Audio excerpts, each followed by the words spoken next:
8장 1절부터 보시겠습니다. 잠언 8장 1절.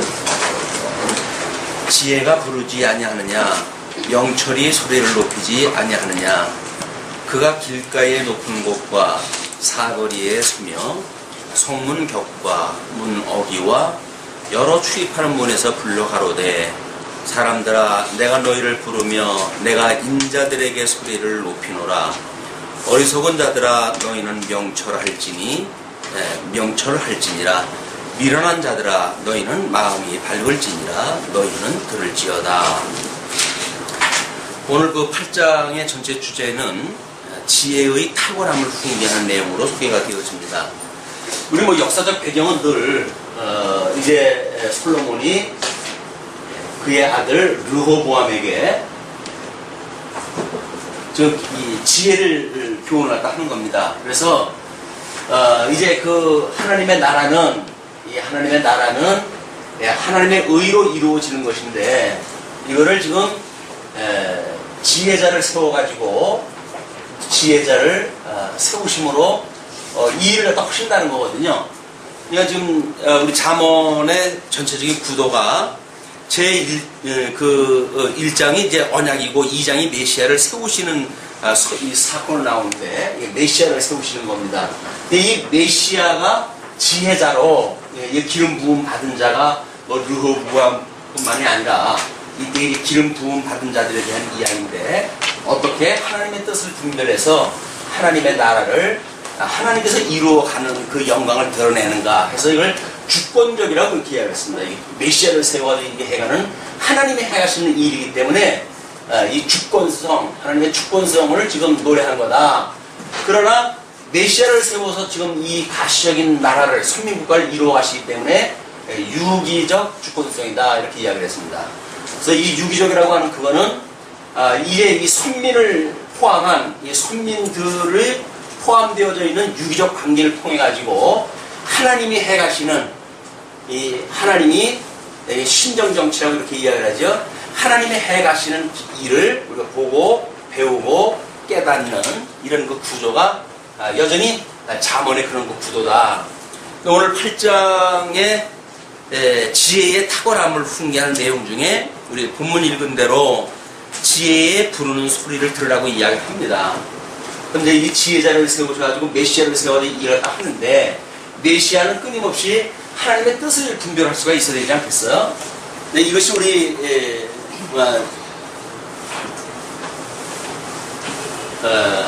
우리 인간을 하나님께서 영과 육으로 지었는데, 이거는 인간의 구성을 요소를 봤을 적에만 이렇지만 역사나 또는 지리적인 거나 이 구도가 같습니다.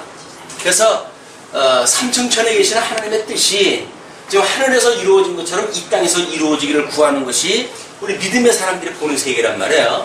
이거를 이제 우리가 어떻게 믿는가라고 하는 이게 믿음의 영역입니다.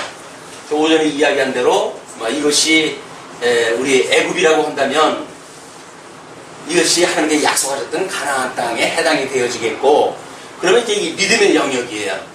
아직은 육신을 가지고 있어가지고 우리가 참 안식에 들어가지 못했지만 믿음으로 안식을 누리는 이 광야교회겠죠. 이 광야교회. 우리 인간적인 구성으로 해가지고는 우리가 이걸 영성이라고 이렇게 이야기를 했어요. 그 다음에 지성, 그 다음에 심성, 감성, 그 다음에 덕성.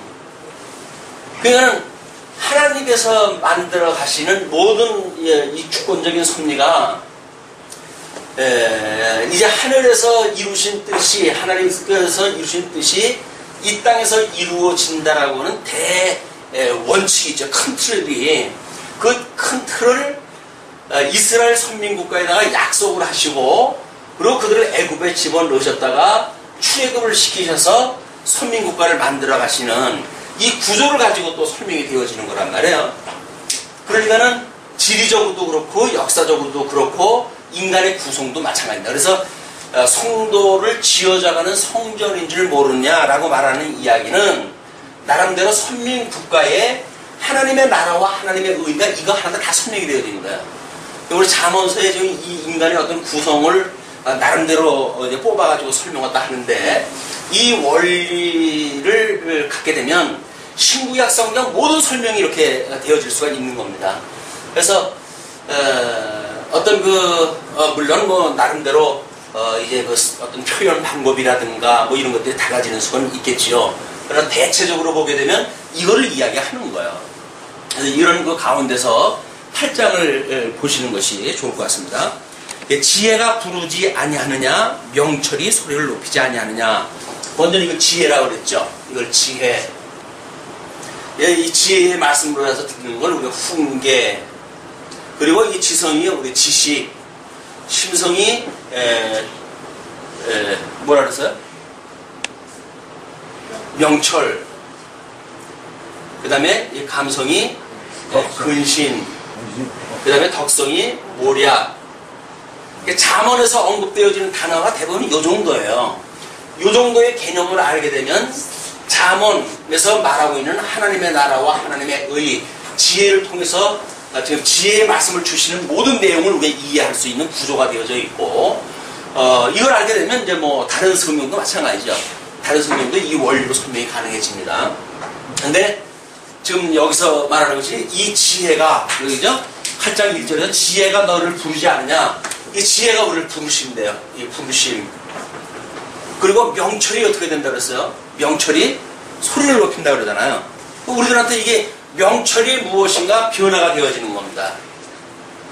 그러니까 하나님의 이 메시아를 세워가지고 하나님께서 주권적으로 하나님의 나라를 이렇게 해가실 때에 이 하나님의 뜻을 어떻게 메시아를 포함한 손님들이 이해하는가라는 것은 하나님께서 지혜로 부르시지 않으면 안 됩니다. 하나님께서 우리들의 마음을 변화시키지 않으면 안 되는 거예요. 성도들의 믿음도 마찬가지예요. 과거에는 우리가 중생이라고 해가지고 죽었던 영이 살아났다고 하는 관점에서만 이야기를 했는데, 이 영에 포함되어져 있는 것이 지금 마음하고 영하고 같이 묶여져 있잖아요, 이게. 그러니까 마음하고 영하고 떨어져 있는 것은 생각할 수가 없는 거예요. 영과 마음이 묶여져 있다. 그거를 우리가 지성이라고 그러고 심성이라고 그러고 감성이라고 그랬다. 이거를 우리가 마음의 3대 요소라고 그러지 않았어요? 이거를 지, 정, 의라고 하는 마음의 3대 요소는 요 묶여져 있는 부분과 포함되어져 있는 이 마음을 우리가 이렇게 나눠가지고 설명하다 하는 겁니다. 지정의가 우리 마음의 3대 요소다. 이렇게 이야기했다 한 거는. 그렇기 때문에 이 마음이 변화를 받지 않으면, 이걸 우리가 생각이라고 그랬어요. 이 마음이 변화를 받지 않으면 이 생각이 깨달아지는 지각이나 또는 여기서 느껴지는 감각이나 이런 각성운동이 일어날 수가 없다는 거예요. 각성운동이. 그래서 이 각성이라고 하는 우리가 잠자고 있던 것이 깨어나야 되니까. 그래서 이 지혜가 부르시고 명철이 우리로 하여금 소리를 높인다는 이야기는 바로 죽었던 우리가 되살아났을 때 가능한 일입니다. 우리 20세기에 파르트라고 하는 신학자가 로마서를 이제 주석을 하면서 그동안 종교개혁이 일어나고 자유주의가 번창을 하고 그러면서 기독교가 거의 잠자는 수준에 있었을 때에 로마서에 주석을 썼다고 그러지 않았어요? 그걸로 인해 가지고 그때의 잠자고 있는 지성을 깨웠다 이렇게 이야기를 보통 평가를 갖다 합니다. 그럼 잠자고 있던 지성을 깨웠다는 이야기는 변화를 받지 않아 가지고 관습에 젖어져 있어 가지고 전혀 어떤 이런 이 생각의 변화가 없는 그런 세월로 지나간 거예요. 모든 그 지성인들도 마찬가지입니다. 그 유명한 지성인들이 있었고 또는 신학계 자체 내에서도 매우 신학으로 이제 그렇게 접근을 하신 분들이 있었을 거 아니겠어요? 그런데 별로 반응이 없었던 거예요. 그건 거의 가사 상태, 기독교가 거의 가사 상태에 빠져져 있던 상태입니다. 그런데 파르트라고 하는 신학자가 로마서 주석을 쓰면서 유럽의 지성인의 깊은 잠을 깨웠고 그걸로 인해 가지고 20세기가 열렸다고 보통 평가를 하거든요. 그러면 이제 통속 성경 개론으로 우리가 이제 로마서를 마쳤고 좀 고린도 전서를 가고 또 이 아주 난해하기 짝이 없는 잠언서를 공부하고 있단 말이에요. 이것은 잠자고 있는 지성을 깨우는 것이 아니라 우리의 모든 가사 상태에 있는 인격의 전 인격의 변화를 일으키는 역사가 지금 이게 진행이 되어지고 있는 겁니다. 근데 제가 그러기에는 좀 쑥스럽네요. 근데 성령께서 하시는 걸로 보아가지고는 너무나 당연한 일이에요. 왜?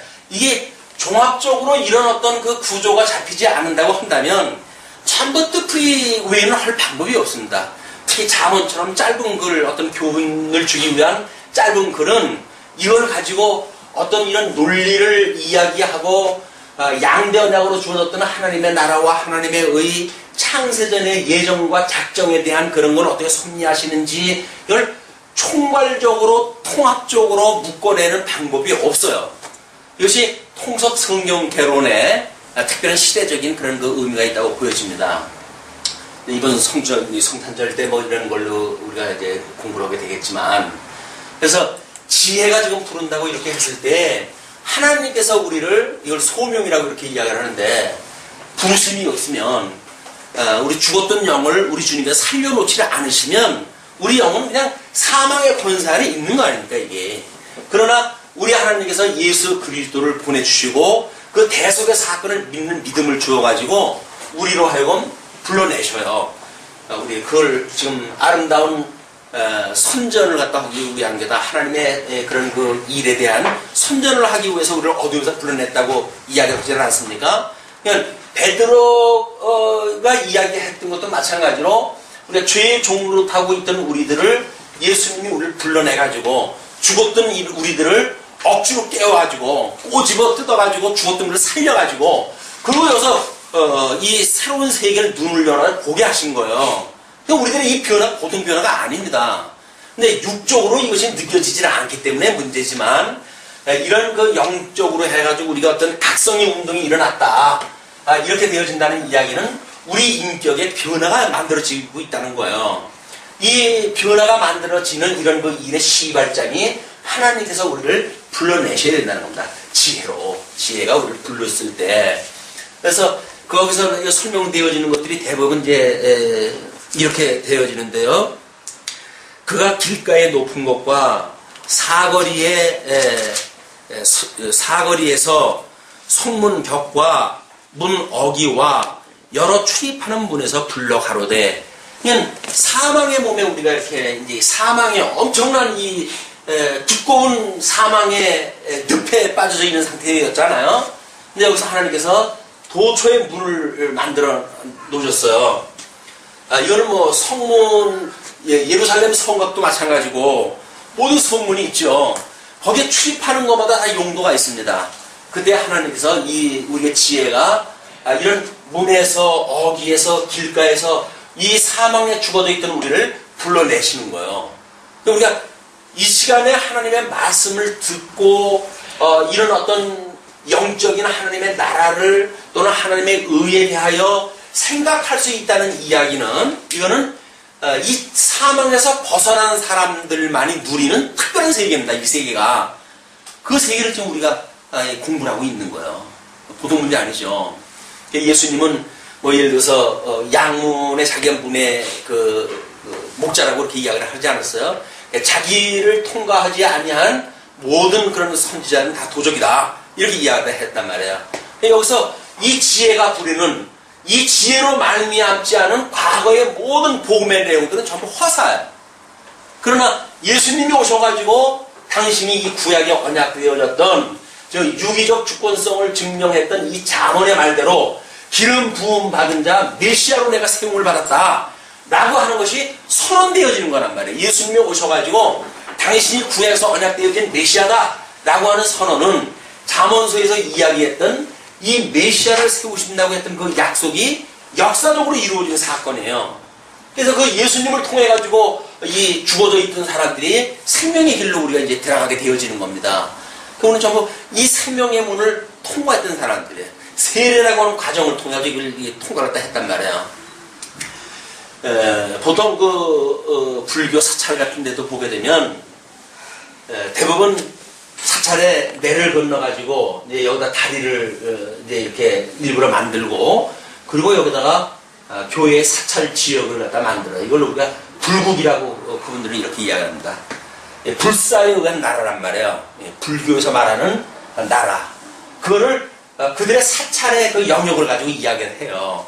그래서 이 세속으로부터 자기네들의 나라, 이 불국으로 들어가기 위해서는 내를 건너는 세례의 과정을 겪어야 되는 거예요. 그 사람들은. 이것이 그 사람들은 뭔가 이승과 저승이라고 하는 개념으로 보는 거예요. 그래서 이 저승문을 가려고 한다면 배를 타고 이 도를 찾아가야 돼요. 배를 타가지고 이 도를 여기를 갖다 가야 되는데 그분들이 만약에 이 강을 건너가지고 이 진리의 세계에 도달했다고 한다면 그 배는 버려야 된다는 거예요. 그분들의 그 이치도. 우리는 이 세속으로부터 이 사망의 혼세로부터 구원을 받아가지고 하나님 나라 살아가는데 아직도 이 나라에서 가지고 있던 거를 가치를 그냥 가지고 산다는 이야기는 불교에서 말하는 어떤 진리의 세계만큼도 못 쫓아가고 있는 거 아니에요 지금 우리가. 아니 예수님을 믿어가지고 하나님 나라를 누리고 사는데 맨날 이 세상에서 가지고 있던 거를 더 달라고 이거를 좀 부욕스럽게 해달라고 이거를 새벽마다 우리가 구한다는 이야기는 좀 그렇잖아요. 우리 추구하는 세계가 이 눈에 보이는 가시적인 세계 사망의 권세로부터 장악되어져 있는 이 세계를 구하는 것이 아니라 이 놀라운 변화되어진 세계 하나님께서 약속하셨던 이 나라와 의 이것이 우리를 구하는 거란 말이에요. 예수님이 오셔서 주기도문을 가르치시고 그러잖아요. 너희들은 그의 나라와 그의 의를 구하라. 그 이외의 것 우리들이 여기서 구하는 것처럼 했던 그런 그 이외의 것 이런 건 내가 필요한지 다 알아. 그냥 그거 다 아는 거 구하지 말고 너희들이 이거를 구하게 되면 나머지 이거를 추구하기 위해서 살아가는 모든 영역에 대한 거는 하나님께 다 그냥 주시겠다는 거예요. 그냥 뭐만 구하면 돼요 우리가. 주님의 말씀에 의하면 이것만 구하면 돼요. 나라와 의만. 근데 이 나라와 의를 구하지 않고 우리는 자꾸 이쪽의 걸 구하니까 하나님께서 얘다 먹어라 해가지고 이 사자밥이 되게끔 해가지고 사자 입에다가 그냥 집어넣고 때로는 우리 시험을 나가게 하고 그러시죠. 왜? 이 여기 걸 구해야 되는데 이쪽 걸 구하니까. 이게 이 하나님의 나라 주권적으로 섭리하신 하나님의 섭리를 깨닫는 일반 계시적인 사건이에요. 이게 불교라고 하는 그런 그 이방 종교를 통해 가지고 우리가 하나님의 나라의 진리 세계가 무엇인지 감히 가름을 하게 되잖아요. 이 우월성을 우리가 갖게 되어지죠. 오늘 그 제목이 뭐라 그러죠? 지혜의 탁월함이라고 그랬는데 이 탁월함이라고 하는 거는 우월이 우입니까? 탁월이 우입니까? 개념이? 네. 자면 월등하다는 거예요. 월등하다는 거예요.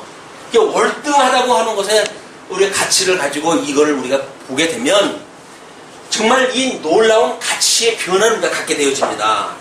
과거에 가지고 있던 가치로부터 새롭게 변화되어지는 가치의 세계. 이것이 우리가 끊임없이 우리가 이걸 하나님의 사랑을 깨닫고 이걸 실현해가는 것이 우리의 가치의 세계라고 그러잖아요. 진리를 깨닫게 되면 이 지혜를 깨닫게 되면 이 지혜로 해서 훈계를 깨닫게 되어지는 것 이것이 우리 인식이라고 이렇게 이야기했어요. 이 인식을 깨닫게 되면 내가 이 지혜로부터 부름을 받아가지고 죽었던 내가 살아났다고 하는 존재에 대해서 우리가 확인을 하게 돼요. 확신을 갖게 돼요. 나는 영생을 얻었다. 라는 확신을 갖게 돼요. 이 거듭나고 중생한 우리들의 영혼으로 훈계를 듣게 되어지게 되면 우리 죽었던 영이 살아났다. 라고 하는 이 지식에 우리가 이르게 되어진단 말이야. 존재를 깨닫는 우리들의 지식의 세계. 우리들의 이 지식의 세계는 하나님을 아는 지식이죠. 하나님과 우리가 하나가 되어졌다고 하는 겁니다. 이게 하나님의 우리 그 품위에 우리가 속해졌다라고 하는 걸 이야기를 하는 거니까 이런 개념으로 지금 이 잠언서를 이해를 해주시면 좋겠어요. 사람들아 내가 너희를 부르며 내가 인자들에게 소리를 높이노라. 어리석은 자들아 너희는 명철할지니 명철할지니라. 어리석은 자들, 아직도 이 사망의 잠에서 깨어나지 못한 자들, 이런 자들은 이 명철로 변화를 받지 않으면 안 돼요. 이건 상실했던 우리들의 마음이 이 복과 나라를 주셨던 하나님의 양대 언약을 상실했던 우리들의 마음이 우리 여기 다시 살아남으로 해가지고 우리의 마음이 변화를 받게 되어질 때 우리들의 이 변화되어진 밭은 복음의 씨앗이 떨어지게 되면 30배, 60배, 100배의 결실을 맺는 이런 우리의 인격으로 변화가 되어지는 겁니다. 우리 마음은 보통 마음이 아니에요. 지금 하나님께서 이 대단한 그걸 밭가리 작업이라고 있잖아요. 예를 들어서 농사를 짓던 땅이 오랫동안 농사를 짓지 않아가지고 땅이 자꾸 황무케 되어졌다 라고 했을 때 그 땅을 뒤집어 엎어가지고 개간을 시켜놓은 상태예요. 마음이 개간이 되어져 있습니까? 개간되어져 있는 마음이라고 믿어지세요? 굳었어요. 하나님의 말씀으로 상실했던 내 마음이 개간이 되어져 가지고 복음의 씨앗이 떨어지게 되면 30배, 60배, 100배의 결실을 맺을 만큼 아주 부드러움같이 되어졌다 라고 하는 복 있는 사람들이에요. 그냥 명철에 대해서 강조를 다 하는 거예요. 너희들 내가 인자들의 소리를 높인다. 어리석은 자들아 너희는 명철할지니라. 미련한 자들아 너희는 마음이 밝을지니라. 마음이 밝다는 이야기는 명철과 같은 이야기겠죠. 너희는 들을지어다. 이렇게 명철되어져 가지고 개간이 되어진, 이걸 우리가 개간되어졌다, 개간되어진 이 밭에 하나님의 이 말씀이 떨어지게 되면, 그러면 이거 열매가 맺는 건, 이쪽에서 열매를 맺는 건 너무나 뻔한 거 아니겠어요? 여기서 말하는 이 사랑이라고 하는 것이 근신으로 맺어지는, 이것이 우리의 가치의 세계인데, 우리가 어떻게 위로는 하나님을 사랑하고 이웃을 내 몸과 같이 사랑한다고 하는 예수 그리스도와 연합되어져 있는 이런 마음을 가지고 살아갈 수가 있을까? 이것이 하나님의 말씀으로 가지고 말미암는 것이다, 그 이야기입니다. 자, 이제 그렇게 하면서 이제 6절부터는 11절까지 지혜의 가치에 대해서 훈계를 하는데요. 11절까지입니다. 내가 가장 선한 것을 말하리라. 선한 것은 하나님의 뜻입니다. 여기서 훈계를 갖다 할 때에 이 훈계는 지혜자만이 하나님의 뜻을 알게 되어지는데, 하나님의 우리 영적 예배에서 뭐라 그래요? 선하시고 기뻐하시고 온전하신 이것이 하나님의 뜻이래요. 그러니까 하나님의 선하시고 기뻐하시고 온전하신 뜻이 하늘에서 이루어진 것처럼 이 땅에서 구하는 것이 우리의 기도거든요. 영적 예배도 이 뜻을 분별하는 것부터 영적 예배가 시작되어지는 겁니다. 비로소 타락되어졌던 우리 인생뿐만 아니라 모든 자연 만물도 이 구원의 때를 기다린다고 그러지 않았어요. 이 구원을 기다릴 때를 기다리는데 선하시고 기뻐하시고 온전하신 뜻을 분별하는 상태로 모든 지금 기지개를 갖다 피게 되어지는 거예요. 우리 역사도 오랜 동안 어떤 잠행해왔던 역사라고 한다면 이 하나님의 말씀의 선포에 의해 가지고 우리는 새롭게 변화되어지는 역사를 맞이하게 됩니다. 역사뿐만 아니라 우리가 살고 있는 지리도 마찬가지예요. 그 다음에 우리가 이렇게 주님의 몸된 교회라고 하는 것을 정해놓고 살아가는 이 광야의 교회도 마찬가지입니다. 어떻게 이 교회가 지금 새롭게 변화가 되어져 가는 이런 중차대한 역사의 기점에 지금 우리가 서 있는가 라고 하는 것이 12월 달에 우리가 공부해야 될 통섭의 시대에 우리의 이런 시대 사명이에요. 어떤 사명으로 살아갈 것인가에 대한 이야기입니다. 내 입술을 열어 정직을 내리라. 바르게 하고 정직하고 뭐 이렇게 이야기를 했죠. 그대로 정직을 낸다. 내 입은 진리를 말하며 내 입술은 악을 미워하느니라. 너무 확실한 이야기죠. 입은 진리를 말해요. 진리를 말하고 입술은 악을 미워하느니라. 지혜자를 세웠을 때 그 지혜자 메시아가 지금 그렇게 된다는 겁니다. 이것은 우리 오실 예수님이 그렇게 하신다는 이야기죠. 내 입의 말은 다 의로운즉 그 가운데 굽은 것과 패역한 것이 없나니 이는 다 총명 있는 자의 밝히 아는 바요. 지식 얻은 자의 정직히 여기는 바니라.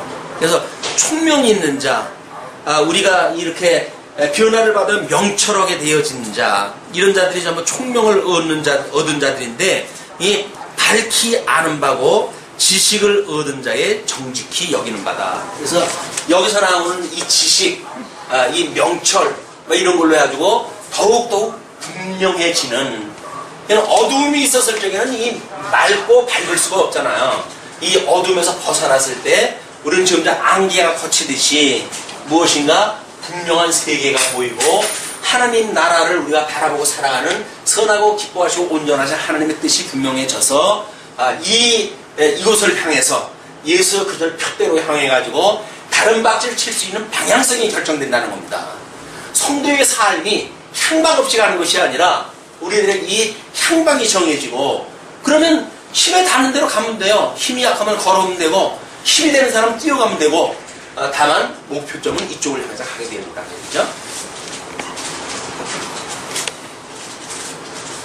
너희가 은을 받지 말고 나의 훈계를 받으며 정금보다 지식을 얻으라. 이것도 은혜가 다시 이야기됐던 거예요. 이 사망권서에서 이야기했던 은금, 여기서 말하는 재물, 이런 거에 가치를 갖다 두지 말고 이 하나님의 훈계, 이 말씀의 가치를 갖다 가져라. 그 이야기예요. 우리는 끊임없이 이 재물과 하나님하고 겸하여 섬기려고 하는 이런 타락한 본성이 있는데, 이 성경에서는 이거하고 같이 두지 말라는 거예요. 이게 우리가 수단적 가치와 목적적 가치를 구분 갖다 해야 될 이유입니다. 그리고 이제 11절 대저지혜는 진주보다 나음으로 무릇 원하는 것을 이에 비교할 수 없습니다. 그래서 예수님께서 이 복음을 소개하실 때에 진주 장사에 대해서 예를 든 것이 그런 이유예요. 진주 장사가 좋은 진주를 갖다 발견했어요. 그렇다고 한다면 자기의 모든 소유를 팔아가지고 그 진주를 사야 될 거 아니겠어요. 그래야 그것이 뭐 2배가 남든 몇 배가 남든 전부 이익이 되어지는 건데, 근데 여기 걸 팔지 아니하고 가치를 우리가 수용한다고 하는 건 불가능한 일이죠. 우리가 진주장사라고 한다면 그 좋은 진주를 만났을 때 우리의 전 소유를 다 팔아가지고 그 진주를 사는 거예요. 왜? 그것이 우리의 진짜 부니까, 우리의 생명이니까, 우리의 존재의 이유니까 그런 그 이야기입니다. 그러면서 12절부터는 21절까지 지혜의 역할에 대해서 훈계를 갖다 합니다.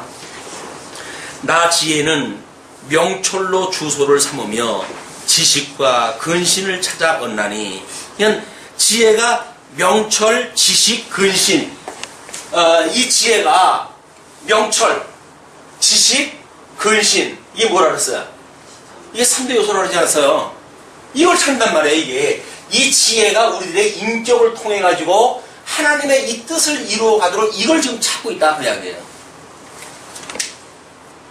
그러면서 여호와를 경외하는 것은 악을 미워하는 것이라.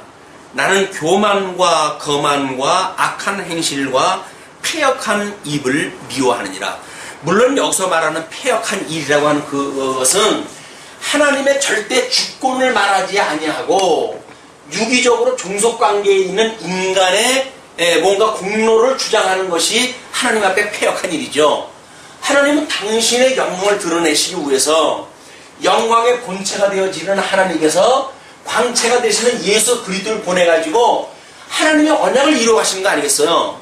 그러니까 이 만사는 하나님께서 이루어져 가는 것으로 이것이 드러나야 돼요. 그러니까 우리가 믿음으로 산다는 이야기 뭡니까? 이 믿음으로 산다는 이야기는 하나님께서 이렇게 하여 가시는군요. 우리들의 생각뿐만 아니라 우리들의 마음도, 우리들의 뜻도, 우리들의 목숨도, 우리 하나님께서 모든 것들을 유기적으로 주장을 하셔서 하나님의 주권성을 통해 가지고 일을 해 가시는군요. 라는 걸 우리 보고 고백하라는 거예요. 그게 믿음으로 사는 거예요. 아니, 여기서 이 공로냐, 우리가 그러잖아요. 행위냐, 복음이냐, 믿음이냐, 라는 걸로 해가지고 이 문법을 만들어 놓는데, 그건 두 가지가 아니야. 한 가지. 근데 믿음이라고 한다면 이거를 유기적인 주권성으로 이론론적으로 이해가 하는 개념이지 이게 따로 떨어져 있는 것이 아니란 말이에요. 그래서 이 적자라고 하는 그 의미가 이 유기적 했을 때 이 적이라고 하는 표현이 주권성을 설명하기 위한 이게 부수적인 그런 그 의미예요. 그냥 이 유기적이라고 하는 이 어떤 방법적인 개념이 있어야 이 주권성에 대한 거를 하나님의 믿음으로 우리 신앙 고백을 하는 거예요. 이 유기적이라고 그러면서 마치 하나님과 떨어져 있는 것처럼 때로는 우리가 이 말씀을 오해를 하게 되면 어떻게 되면 하나님이 다 하시네. 그럼 뭐 나는 아무것도 안 해도 되겠네. 라고 말하는 것이 이 말씀의 오해예요. 아니 어떻게 하나님이 하게 하시는데 우리가 가만히 있으면 돼요. 우리는 하나님이 다 하신다고 그러니까 그럼 나는 안 해도 되겠네. 이 말들이 못 알아듣는 거지. 하나님의 절대 주권을 가지고 우리한테 하게 하시는데 어떻게 하게 하시는 하나님 앞에서 가만히 있을 수가 있냐고요. 그 이야기는 마치 우리가 하나님하고 동등되는 힘을 가지고 있는 사람 같잖아요. 하나님이 하게 하시고 나는 안 해도 되고 이런 것이 이 악이란 말이야. 악. 우리는 하나님께로부터 지음을 받았기 때문에 하나님께서 하게 하시는 대로 살아갈 수밖에 없어요. 그런데 양대 언약을 주셨던 우리 하나님께서 다 아담 이후의 모든 인생들을 죄 가운데 집어넣으셨다가 특별히 예수 그리스도를 보내주셔가지고 우리를 특별히 여기서 불러내신 거 아니에요.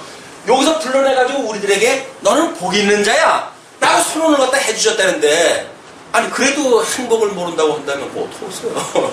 너는 복 있는 자야 그러면은 아유 주님 너무나 감사합니다. 내 이 행복을 어떻게 하면 좋을까요? 당신도 혹시 춤을 춰야지. 너는 복 있는 자야. 그러니까 나만 복 있나? 뭐 세상에는 더 복 있는 사람 많은데 해가지고 엉뚱한 대로 이야기가 튀어버리게 되면 이건 지혜로운 자가 아니란 말이에요. 지혜로운 자는 하나님께서 우리가 너는 복 있는 자야 라고 이야기했을 때 아우 너무나 고맙습니다 하나님. 이 행복을 저는 주체할 수가 없어요 라고 살아가는 것이 행복한 사람들의 삶이지. 내가 다 할게. 너는 내가 하는 걸 보기만 해 라고 이야기를 할 때 하는데 뭐 우리 철이 들었다고 해가지고 아유 주님께서 힘들게 일하시는데 제가 어떻게 가만히 있을 수 있나요? 제가 그러면 도와드려야죠 라고 하는 주의라고 생각도 하게 되어 있다니까요. 그게 아니다. 하나님께서 만사가 다 하나님께로부터 말미암고 하나님께로부터 이 지음을 받았기 때문에 하나님께로 말미암아 살아가다가 하나님께로 돌아가는 것이 모든 피조물들이에요. 이거를 놓치게 되면 우리는 마치 하나님과 어떤 상대적 개념으로 이해를 하게 되어 있단 말이에요. 14절 내게는 도략과 참지식이 있으며 명철이라 나는 명철이라 내게 능력이 있으므로 나는 나로 말미암아 왕들이 치리하며 방백들이 공의를 세우며 나로 말미암아 재상과 존귀한 자 곧 세상의 모든 재판관들이 다스리느니라. 그냥 메시아 이 기름 부음 받은 메시아에 의해 가지고 뭐 선지직도 제사직도 또는 그 왕직도 이걸로 말미암다는 거예요. 그냥 여기서 이 기름 부음을 받은 모든 메시아들은 하나님께로 받는 지혜로 말미암아서 이게 가능해진다. 그래서 17절 나를 사랑하는 자들이 나의 사랑을 입으며 나를 간절히 찾는 자가 나를 만날 것이니라. 이는 우리가 주님을 사랑하는 자, 우리 이제 요한서에 가게 되면 너희가 먼저 주를 사랑한 것이 아니라 주가 너희를 사랑했다. 근데 그거를 믿는 사람들은 주님께서 우리를 먼저 사랑했다고 하는 사실을 믿는 사람들은 지체를 사랑하게끔 되어져 있어요. 지체를 사랑한 걸로 보아서 하나님이 나를 사랑했다고 하는 것을 신앙 고백을 하는 거예요. 사랑이라고 하는 것이 내가 어떤 주체적인 힘을 가지고 사랑하는 것이 아니라 하나님께서 우리를 사랑하셨다고 하는 그거를 깨닫는 믿음을 주셔가지고 지체를 사랑하는 마음을 우리에게 주셔가지고 그 사랑하는 우리의 행위 그걸 가지고 하나님을 사랑하는 줄 안다 그 이야기야. 그러니까 이 지체 간의 사랑이 없이 하나님을 어쩌고저쩌고 하는 거는 말짱 헛일인 거야. 지체를 사랑하지 않고 저는 하나님을 사랑합니다 라고 말해요. 하나님께서 그럼 네 옆에 있는 사람을 사랑해 이렇게 이야기를 한다니까요. 또 뭐 사랑하라 그러니까 또 옆 사람 손 붙들고 뭐 사랑합니다.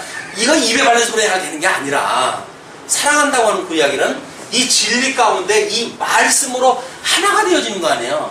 왜? 하나님과 우리 사랑하는 거는 원수 되어졌던 하나님과 원수 되어졌던 우리들을 말씀으로 인해 가지고 불러내시고 우리의 명철을 주셔가지고 하나님의 나라를 우리가 소망으로 살아가게 하시는 일인데 우리가 지체를 살아간다고 하면서 말씀은 상관없이 뭐 엉뚱한 걸 가지고 뭐 그걸 사랑이라고 오해를 갖다 해버리게 되면 우리는 성경에서 말하는 사랑하고는 전혀 상관없는 사망이 인본주의 또는 뭐 우리 어떤 그 인권주의자들이 말하는 그 사랑이 성경에서 말하는 사랑이라고 오해를 하게 되어지는 거예요.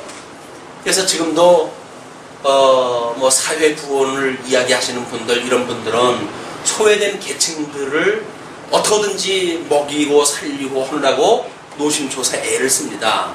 근데 그런 그것이 사랑이 아닌 거예요. 사랑이라고 하는 거는 내가 이 죽었던 내가 살아났던 것이 사랑을 깨달은 마음이니까 그 복음을 전하는 거예요. 말씀이 없이 사랑한다는 이야기는 부도예요. 말씀 가운데 우리가 사랑을 나눌 수가 있다. 네. 18절 부귀가 내게 있고 장구한 재물과 의도 그러하니라. 다 주님한테 있는 거죠. 내 열매는 금이나 정금이나 나으며 정금보다 나으며 내 소득은 천원보다 나으니라. 사실 믿어지기는 어려운 거예요. 우리가 이 세속에서 살아가면서 그래도 이게 주님이 정말 부여오신 분이지 이건 아무것도 아닙니다 라고 믿는 믿음에까지 우리가 이 명철한 마음을 갖기에는 정말 하나님의 한량없는 은혜가 필요한 일들입니다. 그래야 세상이 감당할 수 없는 믿음을 가지고 우리가 살아가지. 물론 여기서 말하고 있는 여기 우리가 지지주의라고 했어요. 지지주의적인 믿음, 요거는 주의주의적인 믿음, 주지주의적인 믿음, 주의주의적인 믿음, 요게 주정주의적 믿음이래요. 주정주의적 믿음. 어떤 부분적인 거에 어떤 우리가 사상을 만들어내고 그걸 믿음이라고 규정을 하는 순간 우리는 인격적 믿음을 포기하게 되어져요. 그건 성경신학을 자칫 잘못 공부하게 되면 전부 주지주의자들이 되어져 가지고 이 말씀을 관념화해버려요. 그래가지고 관념화되어져 있는 말씀을 알고 있는 지식이 마치 무엇인가 자기 인격을 이걸 만들어간다고 오해를 하거든요. 안 그렇습니다. 우리들은 이 세 가지를 다 묶어가지고 하나님께서 해주셔야 돼요. 우리 아까 뭐라 그랬어요? 명철이 그걸 가능하다고 그랬잖아요. 이 지혜만이 명철로 지식과 근신으로 이게 합당하게 한다. 이게 하나님의 말씀을 깨닫는다는 거는 인격적 반응이지 어떤 주지주의적인 그런 그 입장에서 이론책의 이론만 가지고 되어지는 게 아니란 말이에요. 우리 삶이 여기 포함되어져 있어야 돼요. 그 형제를 사랑하는 어떤 사랑의 강도로 이게 이루어지는가. 그걸 광야교회라고 하는 그런 쪽에서 보게 되면 육신을 가지고 있으니까 분명하게 드러났죠. 이게 영적인 세계만 있으면 우리가 분별하지 못해요. 육신을 가지고 있기 때문에 너무나 분명히 드러날 수가 있다.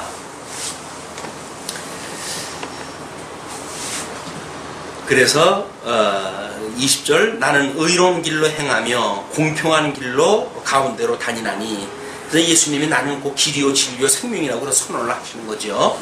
이는 나를 사랑하는 자로 재물을 얻어서 그 곳간에 채우게 하려 함이니라. 예, 사랑하는 자로 나를 사랑하는 자로 재물을 얻어서 그 곳간이 어디예요? 그 곳간이 성전이고 그 곳간이 하나님의 나라예요. 그 나라에다가 이런 모든 가치, 이 세상에서 주어졌던 모든 가치를 하나님의 성전, 하나님의 뜻을 분별하는 하나님의 그 나라와 의를 우리가 추구해가는 그런 거에 모든 걸 투자하게 되어진단 말이에요. 그러니까 우리의 삶은 삶 자체가 목적이 아니라 하나님을 깨달아가는데 목적이 다 이게 가치가 있는 거다 그 얘기죠. 그러면서 22절로 31절까지 지혜의 근원에 대해서 훈계를 했다 합니다. 여호와께서 그 조화의 시작, 곧 태초에 일하시기 전에 나를 가지셨으며, 그냥 하나님께서 이미 천상계를 지을 천갈 때부터 우리 이제 뭐 하나님께서 모든 걸 작정을 갖다 하시고 뭐 예정을 하셨잖아요. 이거를 우리 천상계를 하나님께서 지으셨을 때 그때로부터 모든 것이 시작이 되어졌다는 겁니다. 그리고 만세 전부터 상고부터 땅이 생기기 전부터 내가 세움을 입었나니, 오늘 우리 요한복음 우리 교동문을 갖다 읽었잖아요. 예수님께서 당신이 땅을 세울 때 거기 계셨다고 그러지 않았어요. 천지를 창조할 때 우리 주님이 거기 계셨단 말이에요. 그걸 이야기를 하는 겁니다. 산이 세우심을 잊기 전에, 언덕이 생기기 전에 내가 이미 났으니, 하나님이 아직 땅도 들도 세상 진토의 근원도 짓지 아니었을 때라.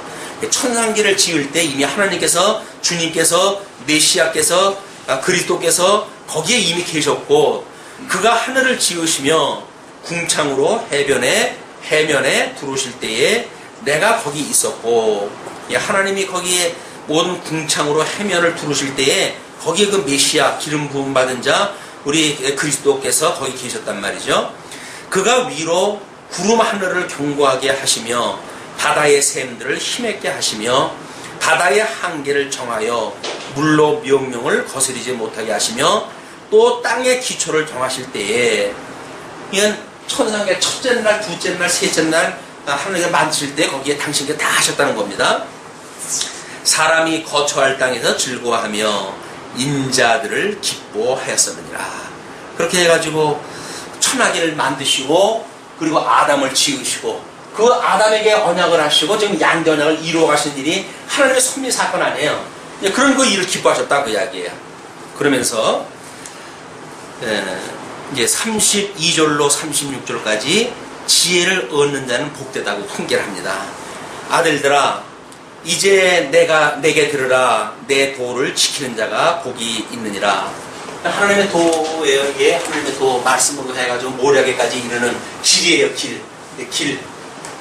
이 하나님의 뜻으로 이르는 이 모든 그 길, 이거를 가진 자는 하나님께서 이렇게 복을 주시며 생육하고 번성하고 땅에 충만하라 그리고 다스리라 라고 했던 복과 나라의 양대 언약을 주었는데, 이런 걸 누리는 자만이 여기서 주셨던 복을 누리는 자야. 누리는 자, 복을. 이 복의 이면은 저주받은 자라고 그랬죠. 그러니까 여기에 들어오지 않는 이쪽에 아래에 있는 사람들은 모두 저주받은 사람들인 거예요. 저주받은 사람, 여기는 복받은 사람. 우리 복받은 사람이니까 우리가 복 있는 사람이에요. 우리 예수님이 복 있는 자로 이 땅에 오셨고, 그분하고 우리가 연합이 되어졌으니까 우리도 복 있는 자가 된 거죠.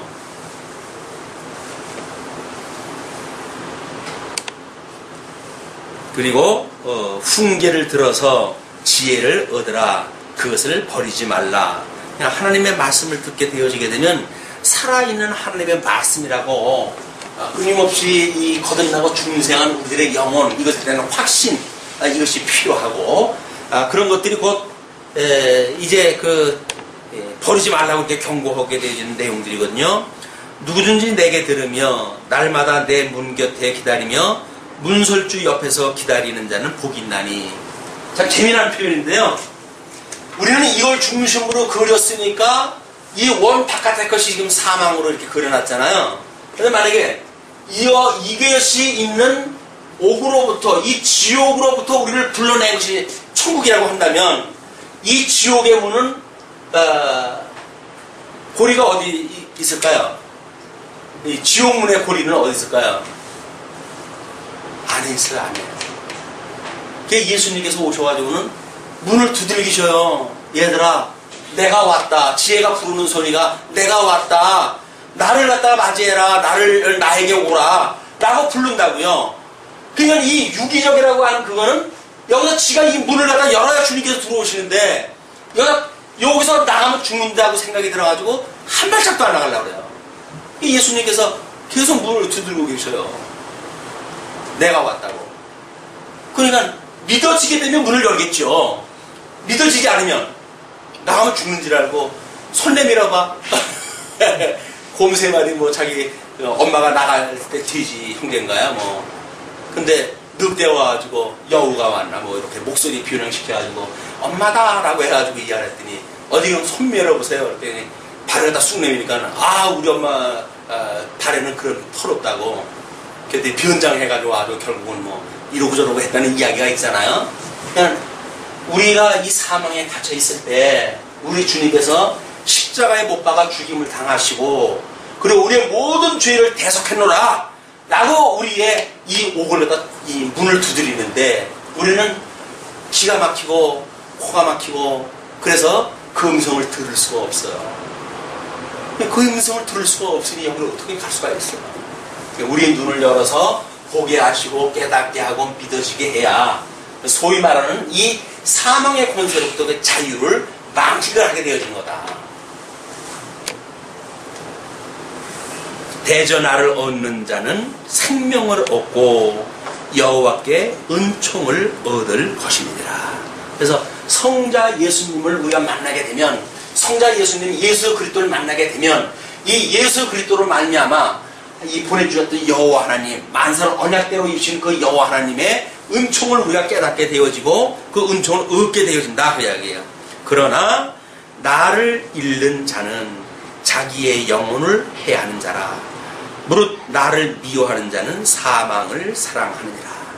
요즘 안철수 씨가 자기 영혼을 팔았다고 또 한쪽에서는 이야기를 하고 또 한쪽에서는 영혼을 지킨 거라고 또 이야기를 하고 영혼 얘기가 자주 언급이 되어지는데 뭘 알고 영혼을 이야기를 하면 모르겠어. 지풀도 모르는 사람이 무슨 영혼을 이야기를 해요. 영혼을 팔고 살고 영도 인정하지 않는 사람들이 무슨 영혼을 이야기를 합니까?